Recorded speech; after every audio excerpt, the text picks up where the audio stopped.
What's the millennial question? Apparently, millennials as a generation, which is a group of people who were born approximately 1984 and after, are tough to manage. And they're accused of being entitled and narcissistic and self-interested, unfocused, lazy. But entitled is the big one.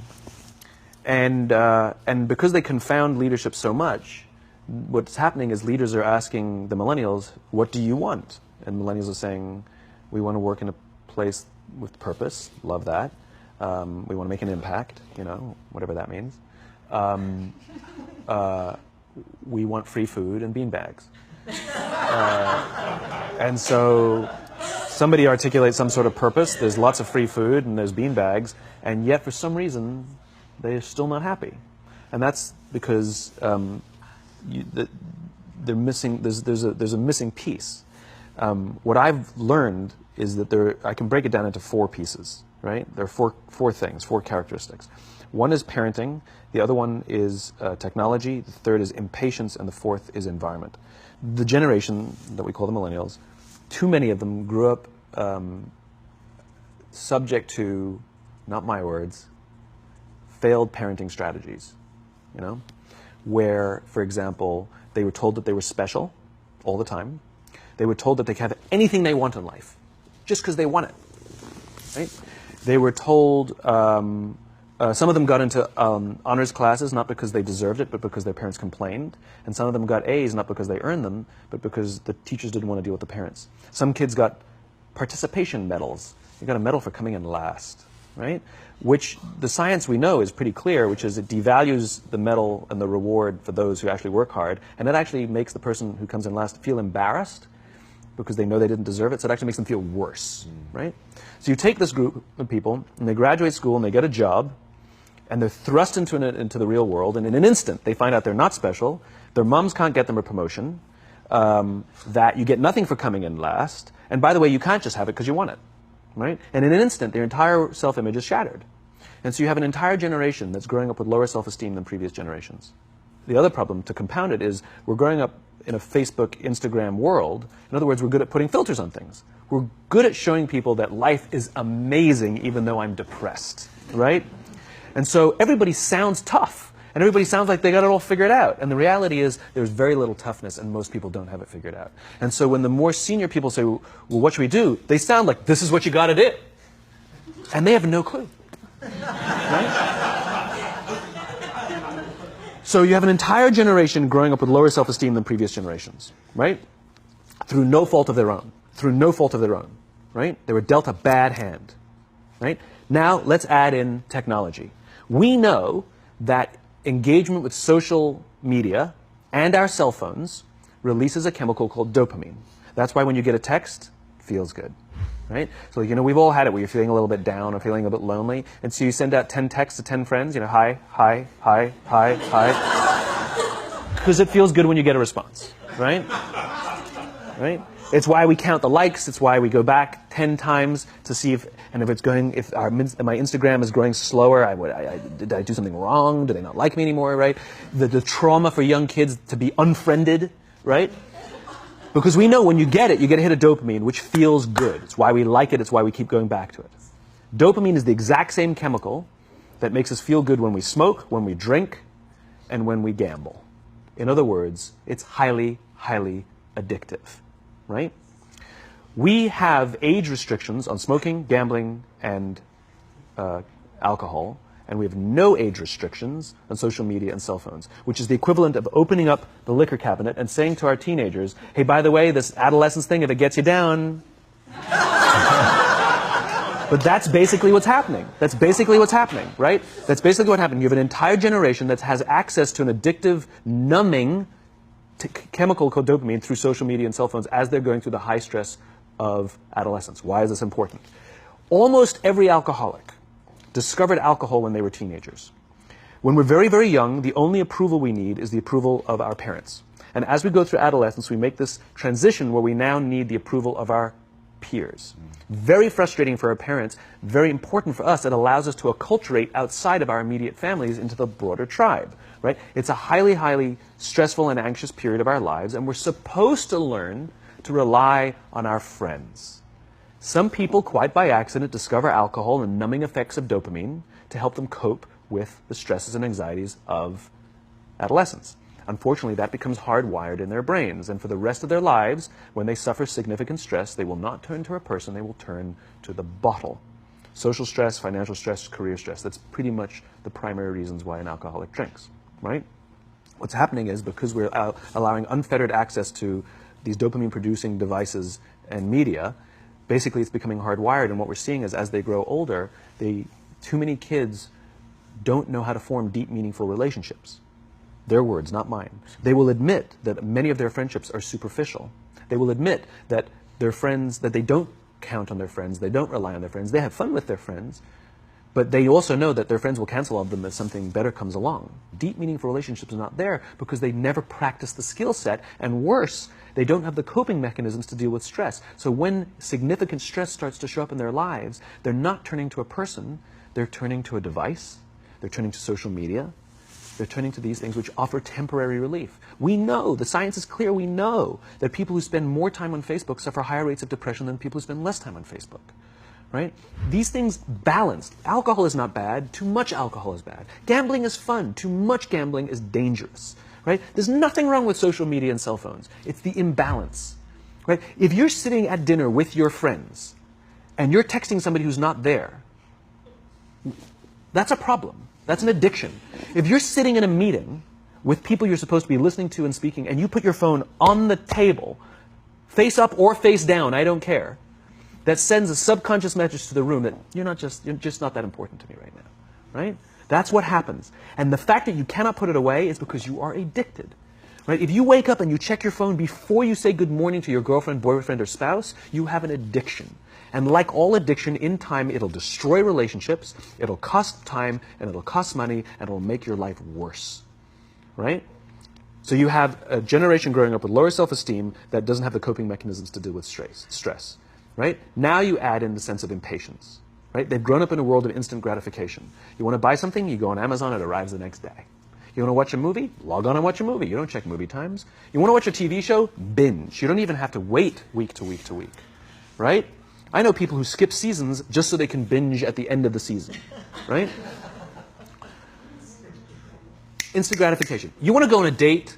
You don't even have to learn how to be like, hey. You don't even have to learn and practice that skill. You don't have to be the uncomfortable one who says yes when you mean no and says no when you mean no and yes when you... You don't have to swipe right. Bang, I'm a stud. Right? You don't have to learn the social coping mechanisms, right? Everything you want, you can have instantaneously. Everything you want, instant gratification. Except job satisfaction and strength of relationships, there ain't no app for that. They are slow, meandering, uncomfortable, messy processes.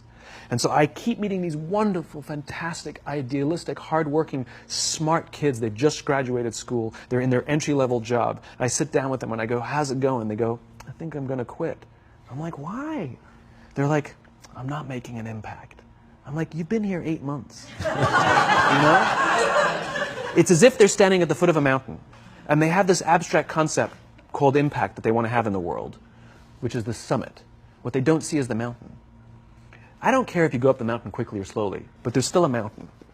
And so what this young generation needs to learn is patience. That some things that really, really matter, like love, or job fulfillment, joy, love of life, self-confidence, a skill set, any of these things, all of these things take time. Sometimes you can expedite pieces of it, but the overall journey is arduous and long and difficult. And if you don't ask for help and learn that skill set, you will fall off the mountain. Or you will, the worst case scenario, and we're already seeing it, the worst case scenario is we're seeing an increase in suicide rates.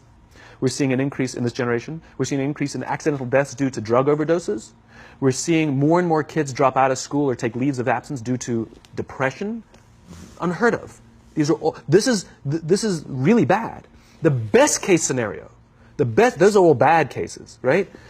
The best case scenario is you'll have an entire population growing up and going through life and just never really finding joy. They'll never really find deep fulfillment in work or in life. They'll just waft through life and it'll be just, it's fine. How's your job? It's fine. It's the same as yesterday. How's your relationship? It's fine. Like that's the best case scenario. Which leads me to the fourth point, which is environment. Which is we're taking this amazing group of young, fantastic kids who were just dealt a bad hand. It's no fault of their own. And we put them in corporate environments that care more about the numbers than they do about the kids. They care more about the short-term gains than the long-term life of this young human being. We care more about the year than the lifetime, right? And so we are putting them in corporate environments that aren't helping them build their confidence, that aren't helping them learn the skills of cooperation, that aren't helping them overcome the challenges of a digital world and finding more balance, that isn't helping them overcome the need to have instant gratification and teach them the joys and impact and the fulfillment you get from working hard on something for a long time that cannot be done in a month or even in a year. And so we're thrusting to them in corporate environments, and the worst part about it is they think it's them. They blame themselves. They think it's them who can't deal. And so it makes it all worse. It's not. I'm here to tell them it's not them. It's the corporations. It's the corporate environments. It's the total lack of good leadership in our world today that is making them feel the way they do. They were dealt a bad hand, and I hate to say it, but it's the company's responsibility. Sucks to be you. Like, we have no choice, right? This is what we got, and I wish that society and their parents did a better job. They didn't. So we're getting them in our companies, and we now have to pick up the slack. We have to work extra hard to figure out the ways that we build their confidence. We have to work extra hard to find ways to teach them the social skills that they're missing out on. There should be no cell phones in conference rooms. None. Zero. And I don't mean the kind of like sitting outside waiting to text. I mean like when you're sitting and waiting for a meeting to start, this is what we all do. We all sit here and wait for the meeting to start. Meeting starting? Okay. And we start the meeting. No, that's not how relationships are formed. Remember we talked about it's the little things? Relationships are formed this way. We're waiting for a meeting to start and we go, how's your dad? I heard he was in the hospital. Oh, he's really good. Thanks for asking. He's actually at home now. Oh, I'm really glad. That was really amazing. I know, it was really scary for a while. That's how you form relationships. Hey, did you ever get that report done? Oh my God, no, I didn't. I'll help you out. Can I help you out with that? Really? That's how trust forms. Trust doesn't form in an event, in a day. Even bad times don't form trust immediately. It's the slow, steady consistency. And we have to create mechanisms where we allow for those little innocuous interactions to happen. But when we allow cell phones in conference rooms, we just, okay, have the meeting. And then my favorite is like when there's a cell phone there and you go like this, you go. It rings and you go. I'm not going to answer that. Mr. Magnanimous, you know. When you're out for dinner with your friends, like I do this with my friends. When we're going out for dinner and we're leaving together, we'll leave our cell phones at home. Who are we calling? Maybe one of us will bring a phone in case we need to call an Uber or take a picture of our meal. That's what I was saying. Come on. I'm an idealist, but I'm not insane. You know? Not a heathen. I mean, it looked really good. We'll take one phone. And so it's like an alcoholic. The reason you take the alcohol out of the house is because we cannot trust our willpower. We're just not strong enough. But when you remove the temptation, it actually makes it a lot easier. And so when you just say, don't check your phone, people literally will go like this. And somebody will go to the bathroom, and what's the first thing we do? Because I wouldn't want to look around the restaurant for a minute and a half, you know? But if you don't have the phone, you just kind of enjoy the world. And that's where ideas happen. The constant engagement is not where you have innovation and ideas. Ideas happen when our minds wander and we go, and you see something, I bet they could do that.